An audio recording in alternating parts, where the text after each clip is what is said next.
اسلام میں جو عبادت کا تصور ہے وہ بنیادی طور پر تین چیزوں پر جمع ہوا ہے.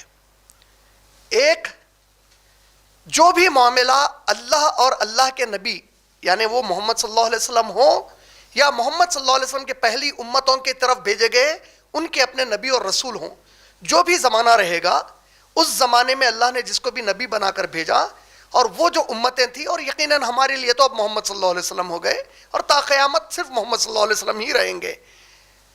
تو اس کو سمجھنے عبادت کو تین بنیادیں اب پچھلی نسلوں کے لیے پچھلے نبیوں کے ذریعے سے، ہمارے لیے محمد صلی اللہ علیہ وسلم کے ذریعے سے، یہ تین چیزیں سمجھ جائیے. ایک، جو کچھ اللہ اور نبی بیان کرتے ہیں اس پر ایمان ویسا لانا جیسے نبیوں نے سکھایا. دوسرا، جو قانون اللہ تعالیٰ نے بھیجا اس قانون کے اوپر اس طریقے سے عمل کرنا جس طریقے سے رسولوں نے سکھایا.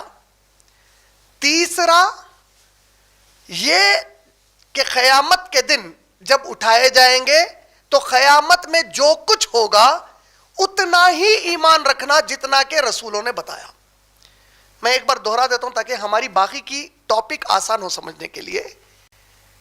عبادت مقصد ہے آپ کی میری پیدائش کے لیے، پیدا ہی کیا گیا صرف اللہ کی عبادت کے لیے.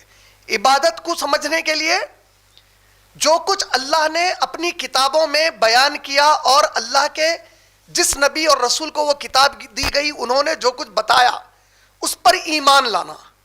دوسرا، جو قانون اللہ نے زندگی کے معاملات کے دیے ان پر نبیوں کے بتائے ہوئے طریقے سے عمل کرنا. تیسرا، یہ یقین رکھنا کہ جب قیامت میں اٹھائے جائیں گے تو کچھ معاملات ہمارے ساتھ پیش آنے والے ہیں جس کی بنیاد پر ہمارے فیصلے ہوں گے، اور وہ جو پورا معاملہ ہے قیامت کے دن کا جس کے اوپر آپ کو ایمان رکھنا ہے تو اتنا ہی ایمان اور ویسا ہی ایمان رکھنا ہے جیسے نبیوں نے بتایا اللہ کی کتابوں کے ذریعے یا نبیوں کو جو کچھ وحی کیا اس کے ذریعے سے. یہ عبادت ہو گئی.